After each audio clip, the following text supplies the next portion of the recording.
Il est 11h35 sur le plateau de la foire de Brignoles et quand il est 11h35, ça veut dire qu'il est l'heure de retrouver Sarah Tatouille pour la chronique culinaire quotidienne. Bonjour Sarah. Bonjour. Sarah, vous nous avez fait ce matin là, une scénographie particulièrement soignée autour des produits du domaine du Val-de-Camps, qui a une AMAP. C'est ça, qui est situé aussi au village des producteurs. Et puis tous les jours on s'améliore un peu. Là, il y a un petit peu de travail d'installation, de préparation. La recette du jour, c'est autour du potimarron. C'est ça. Alors la recette du jour, c'est un velouté de potimarron avec une chantilly au citron et des chips de speck.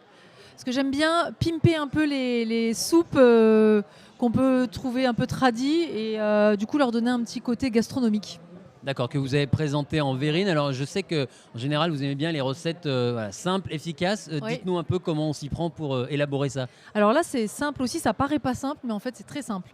Donc le velouté de potimarron, je vais le couper, je vais l'éplucher, je vais le couper en petits cubes et je vais le mettre dans une casserole et je vais mouiller à hauteur avec de l'eau. Je mets ni bouillon ni rien, eau, sel. Je vais le faire cuire 20 minutes jusqu'à ce que la pointe du couteau rentre dedans. Une fois que c'est fait, j'enlève les 3/4 de l'eau de cuisson, mais je la réserve, je la garde. Et je vais mixer au bras à soupe mon velouté. Donc au début, ça va nous donner une petite purée. Et au fur et à mesure, pour avoir une texture comme on aime, je vais rajouter de l'eau de cuisson au fur et à mesure. Donc vaut mieux rajouter au fur et à mesure que de rajouter dès le début et de se retrouver avec de l'eau, quoi. Donc je vais rajouter l'eau au fur et à mesure. Et à la fin, pour la gourmandise, je vais rajouter de la crème pour un peu aussi changer la couleur et que ce soit un petit peu plus agréable à l'œil. Donc là, le velouté, c'est terminé. On réassaisonne, sel, poivre. Et je vais passer à la chantilly. Donc la chantilly, en fait, ça va être simplement une crème montée, donc crème liquide entière, avec la matière grasse, attention, pas une crème allégée, sinon ça ne monte pas en chantilly. Je vais zester un citron jaune. Et à la fin, une fois que j'ai fini de monter ma chantilly, on le râpe, on râpe, mais alors attention, on râpe vraiment que la partie jaune, on ne va pas jusqu'au blanc, qui s'appelle le zeste, et ça c'est ce qui va donner l'acidité. Donc nous, ce qu'on veut, c'est le petit goût du citron jaune, donc on va garder que le jaune. Et on va le rajouter à la chantilly une fois qu'elle est bien montée, avec du sel, du poivre, et c'est tout.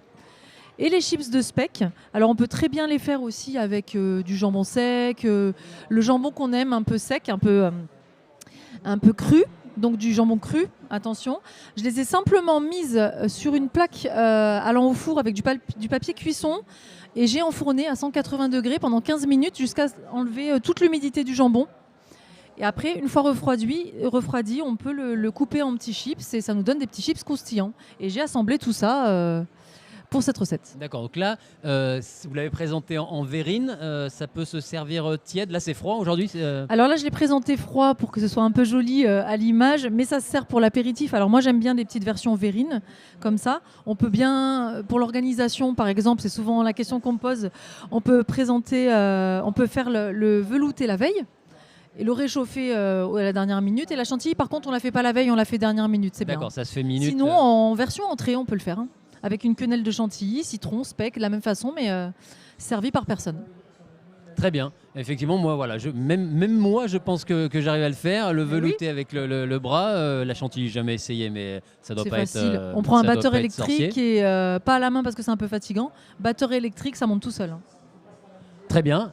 Donc on peut vous retrouver encore toute la journée jusqu'à la fin de la foire sur votre stand, là, sur le village des producteurs. Encore une fois, des dégustations, des ateliers cuisine. Où je mets surtout à l'honneur en fait, les producteurs. C'est ce que j'aime vraiment mettre à l'honneur, les producteurs. En l'occurrence, aujourd'hui, les domaines de Val-de-Camps.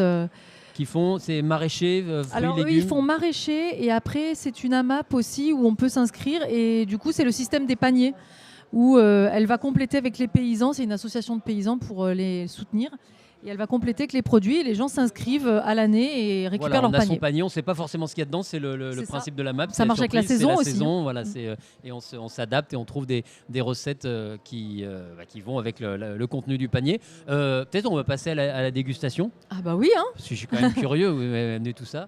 Allez, moi j'ai déjà goûté, donc je vous laisse l'honneur. Hop. Alors les veloutés de potimarron by Sarah Tatouille avec la chantilly citronnée. Là je vois que l'équipe technique ça salive derrière. C'est bon les gars, je vous en donne tout à l'heure. Dès qu'on rend l'antenne, voilà.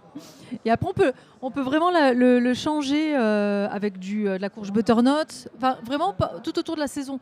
L'été par exemple je le fais avec de la courgette, fromage de chèvre, donc le même système pour le velouté. Et la chantilly par contre je l'aromatise avec du curry. Et ça va très très bien ensemble. On a l'impression de manger une mini tarte au citron. Là. Le premier, ouais, hein la première cuillère, c'est vraiment une mini tarte au citron. Voilà, bah je pense qu'on va finir votre plateau avec les cadreurs, la régie. Je les ai amenés exprès. Un régal. Merci Sarah Tatouille de ce partage culinaire. Donc on vous retrouve sur le village des producteurs et puis sur vos réseaux sociaux, Sarah Tatouille, Facebook, Instagram et YouTube. Et YouTube. Voilà. Merci. Avec plaisir. À demain. Bon appétit tout le monde. Merci. Bon appétit.